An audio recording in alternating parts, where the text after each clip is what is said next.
That it will never come again is what makes life so sweet. Emily Dickinson. Hello authors, future authors, book enthusiasts, and anybody who might have stumbled upon this channel. My name is M.A. Kennedy, that's M.A. Kennedy. I am a self-published author, and my premier historical fiction novel, The Rolling Pin, is available on Amazon in paperback and Kindle. I have just re-released it with a new type font, and some typos were corrected. So please, if you have not ordered it, you can find the link for it down below. If you do not live in the US, you can find it on Amazon.fr, which is the French site, Amazon.co.uk, which is the UK site, and so on and so forth. All you have to do is type in The Rolling Pin by M.A. Kennedy. If you only type in The Rolling Pin, you're just going to get a bunch of rolling pins, which I should have thought about before I named it that, but well, if you read it, you'll understand why it has that title. But that is not what we're talking about today. Today is part of my Influential Authors But Make It Fashion series, and it is my very last author. And you guessed it, Emily Dickinson. This one I am extremely excited about. I had all these authors planned out from the start, and I've had a lot of fun making this series. Hopefully you've had a lot of fun watching it and got some maybe fashion ideas, or maybe you have your own favorite authors that you like to dress like. Before we jump into the video, I just want to say that going forward, probably starting in a couple videos, because I still have some author videos that I'm going to be releasing, I will be doing a new intro and potentially changing the name of my channel to my actual first name. I have thought long and hard about changing my pen name to my real name, as going forward I'm going to be writing fantasy books and thrillers. My historical fiction book was something personal that I wanted to write for my own reasons, but generally speaking, I don't want to continue in the field of historical fiction. So to not cause anybody any confusion, I thought it would be best to change my pen name to my real name. In 2 videos from now, I will be explaining that. Anyway, I've rambled long enough. Without further ado, let's Emily Dickinson ourselves.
I'm back. And this is my transformation into Emily Dickinson. This is probably the funnest look that I've done this whole series. It's something I planned from the beginning, but I was waiting on all the pieces to arrive. It's the most cosplay-ish version, but obviously Emily Dickinson wouldn't have worn any makeup, but I love makeup and I had fun experimenting with different looks for this. So to put this look together, I am wearing a linen dress from Voyage. I've mentioned them before. They're one of my favorite sustainable clothing brands. This black dress I saw online was just absolutely perfect for the look I was going for, because I was imitating this photo of Emily.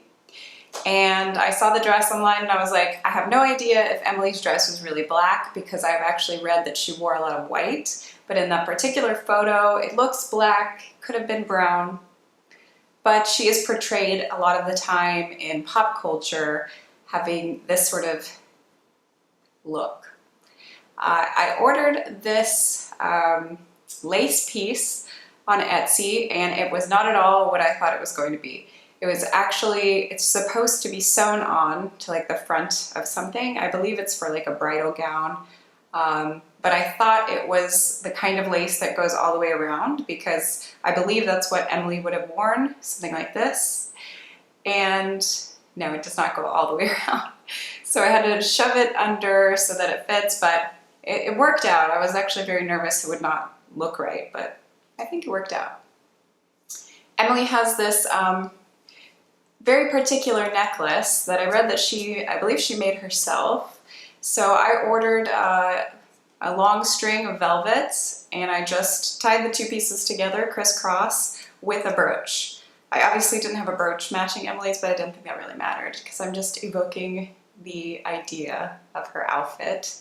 But this is actually a vintage brooch I got in Paris from one of the little shops.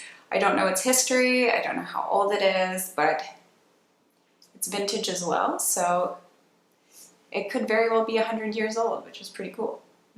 I am also wearing a vintage petticoat. Well, in France we say like antique clothing, so it's really like antique to me when it's over a certain age. It goes even beyond vintage. So I'm wearing basically antique undergarments. I have a petticoat that is over 100 years old, made out of like a thick cotton material, and I got it at a brocante, which is an antique market in France, when we were on our vacation. I absolutely love it, and I just can't wait for it to be cold outside for me to have a real reason to wear it. But initially I wasn't planning on putting it underneath this dress. However, I was like, what better moment than to wear this petticoat than when I'm emulating somebody who would have worn a petticoat. So I threw that in the video last minute, but I like the way it turned out. And my shoes are from a vintage reproduction brand called Memory. It's spelled kind of funny, so I'll put that somewhere here. Memory shoes, and they do from, I think, late 1800s all the way up until the 50s, I think. But these are a 1920s Oxford.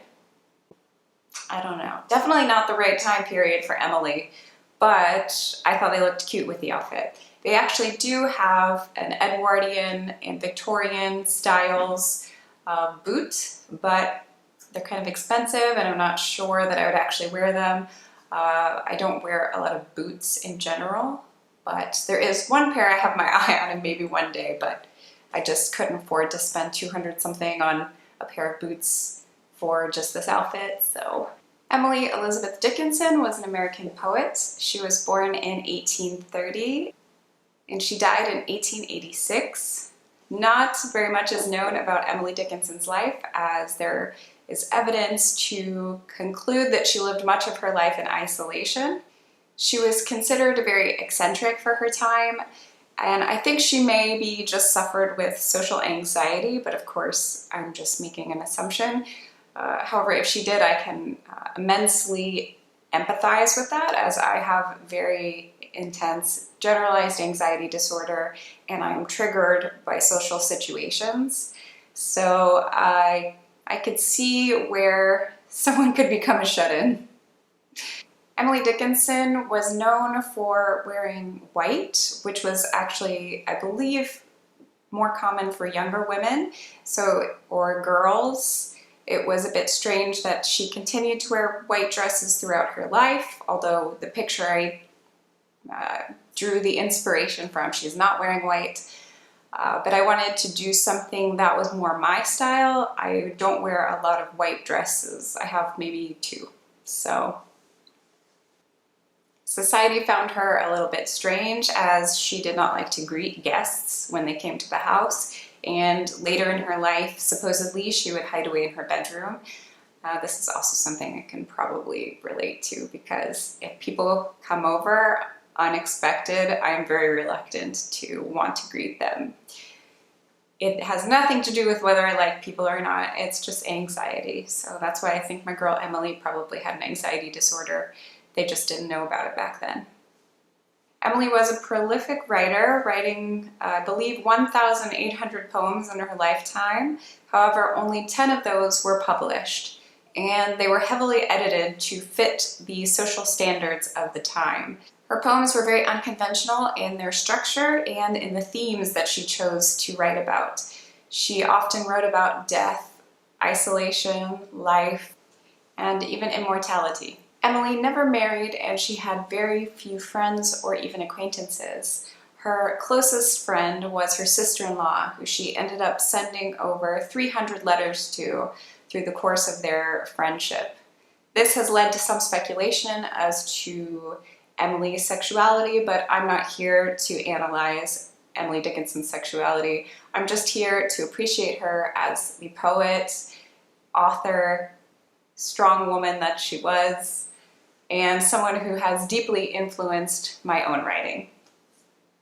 Emily's bravery to tackle subjects like death and spirituality and immortality really spoke to me, as well as I often contemplate these types of subjects, and even today they can become taboo. As always, I'd like to wrap these segments up with an exercise, and this is my very last influential author for this series, so I encourage you to read more poetry, or even to try your hand at writing some poetry, rhyming, not rhyming, about life, about death, whatever you prefer to write about.